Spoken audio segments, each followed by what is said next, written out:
Último bloco do Antenados na Geral para todo o Brasil. Você também pode assistir de qualquer lugar do mundo pela internet, www.boasnovas.tv. Estávamos falando sobre pessoas que se deparam com situações extremas. Aí, aqui foi uma moça que falou, poxa, André, toda vez que tem crime hediondo, não sei o quê, o cara é preso, quando vai no julgamento, chega com uma Bíblia, é crente, é teatro. Vocês acham que, de fato, a situação o leva a querer aceitar Jesus por ser tão extrema? Eu acredito que nós tenhamos 3 situações aí. Primeiro, do hipócrita, do assunto que discutimos. Que ele sabe que se ele apresentar uma imagem de bonzinho, muitas vezes orientado até pelo advogado. Perfeito. Você vai lá com a Bíblia na mão, faz carinha triste, você vai sensibilizar o jurado, o juiz, alguma coisa. Então tem aquele que sabe que o evangélico é manso, não é dado à violência, tantas coisas. Então ele vai e ele é preparado para aquilo. Ele está fazendo um teatro, nada mais do que isso. Tem um segundo caso, que o pastor comentou aqui.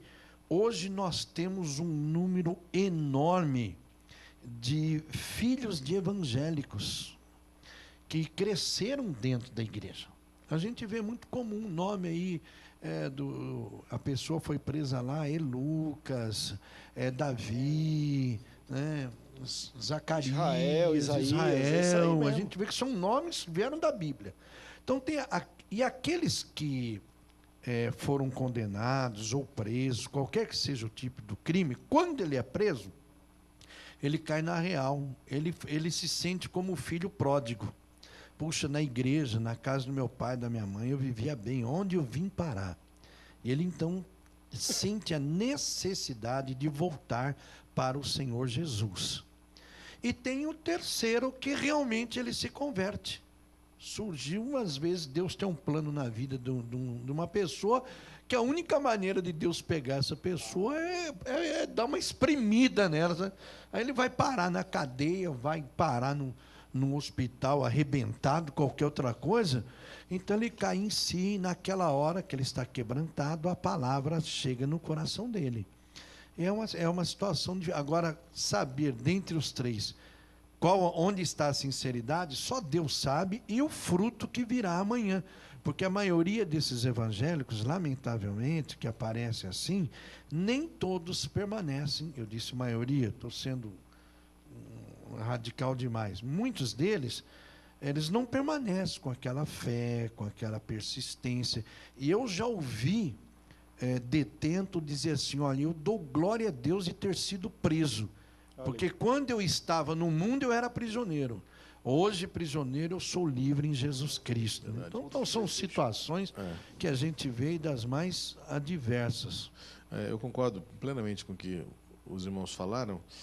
Em nossa igreja, nós temos o Ministério de Evangelização em presídios, como tantas igrejas têm, e é impressionante ver como lá dentro há muita sinceridade, como também aqueles que querem se aproveitar disso. E agora, uma coisa que não tem como negar é a diferença que Cristo faz. Quem já visitou, por exemplo, aquele presídio ali na Quinta da Boa Vista, chamado Galpão da Quinta, existe a ala dos evangélicos. E a ala é clara, ela tem luz. Ela é um negócio que você, para entrar, quem já foi lá sabe, entra, passa primeiro pela ala que não tem nenhuma confissão, vamos dizer assim, de fé. É um negócio sujo, lúgubre, feio, triste. Você vai avançando no corredor, você vai chegar lá na ala onde eles concentram os evangélicos. As celas são branquinhas, existem louvores sendo cantados, os presos estão com camisetas brancas, estão uniformizados. Aí você vai lá no final, tem a igreja reunida, que reúne-se por dia lá 600, 700 pessoas. É um negócio fantástico. Você volta de lá transformado. Você fala assim, não é possível. Então não há dúvida de que há muita sinceridade ali. Alguns querem se aproveitar disso, sim. Mas assim, a hipocrisia há em qualquer lugar na igreja. Tem muitos que vão lá só para se aproveitar de alguma coisa. Então, não dá para generalizar novamente e dizer que todo mundo que aparece no tribunal com a Bíblia na mão é um farsante. Pode ser, esteja fazendo teatro, né? E assim, a recuperação é sempre desafiadora. Nós temos lá na igreja um projeto chamado Luz da Liberdade, que trabalha justamente com o egresso. É um desafio, a gente já trabalha com a família. O cara está lá preso, a família vai toda semana lá para a gente dar atendimento espiritual, material, entrega uma cesta de alimento. Só que, quando o camarada sai, ele sai com a recomendação dos nossos missionários lá dentro. Não é para qualquer um, eu vim aqui pedir ajuda, não. O trabalho que é feito aqui fora é continuidade do que acontece lá dentro. E é uma coisa meio secreta, porque se eles sabem que aqui fora tem um apoio, eles vão também querer tirar proveito disso. Então é uma coisa passada da boca miúda, mas você vê que é muito difícil. Mesmo a gente tentando dar algum apoio para que a liberdade seja efetiva, quando o camarada chega, ele volta. Mas o que acontece? É assim também com quem lida com a prostituição. Livrar-se da prostituição é um desafio muito grande. Lida com drogas. O nível de egresso de quem está de reincidência é muito grande, né?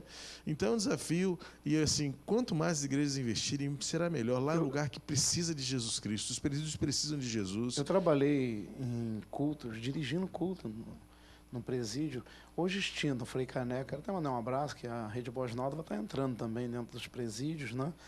E trabalhei com o que era chamado PO, lá na Frei Caneca, que era uma ala. Hoje está lá em Bangu. Está em Bangu, né? Em Bangu, no complexo que eram só de policiais, de pessoas que cometeram algum delito, enfim. E dirigia cultos lá, e é isso. A gente entrava lá. Eu lembro da primeira vez que eu fui para dirigir o culto, falei, bom, eu fiquei pensando dentro de mim, vou chegar lá, vou preparar aqui uns esboços que eu vou ensinar aquele povo, tá? Afinal de contas eles estão atrás desse muro alto. Lê do engano, eu fui para lá e aprendi, foi muito com eles. Não é? Enfim, então tem igrejas, esse culto tinha uma igreja onde tinha bateria, enfim, é uma igreja. É uma igreja. Sabe? Essa daqui da Boa Vista tem diretoria. Quando você vai pregar, você recebe uma carta de gratidão, porque você foi pregar, assinada pelo presidente, pelo secretário. É um negócio fantástico, cara. É lindo demais. O nosso grupo de louvor, nosso Ministério de Adoração foi lá algumas vezes já, movido pelo nosso ministério. Eles voltaram assim, pastor, que a gente quer cantar lá mais vezes. Isso. Deixa eu só levantar para a gente responder isso, acho que está dentro, estamos prestes a terminar o Antenados, mas junto com essa pergunta que essa pessoa estava indignada, porque veio mostrar e falou assim, vocês acham que isso não queima o filme de Jesus? Né? Eu acho que é o contrário. Né?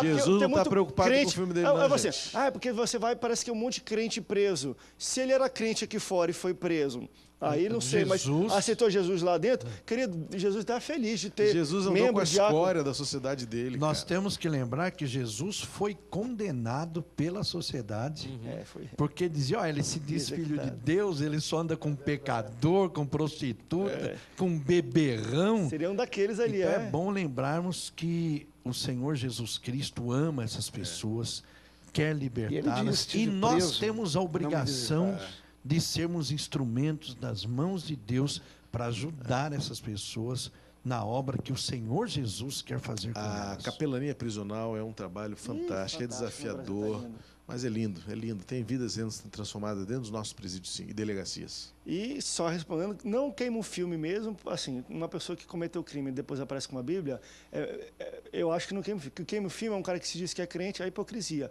Fala que é crente, está com a Bíblia embaixo do braço e depois dá alguma situação que aí larga. Deslize, né? Isso sim queima o filme de Cristo, tá bom? Verdade. Pastores, obrigado pela presença de vocês aqui no Antenados, na geral, mais uma vez, foi muito bom. A gente falou sobre inúmeras coisas aqui, acho que tirou a dúvida dos nossos telespectadores lá em casa. Obrigado pela presença, obrigado pela sua audiência. Até o próximo Antenados na Geral. Tchau, tchau.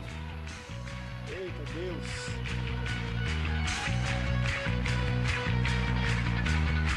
Searching the world, the lost will be found. The freedom we live is one we cry out.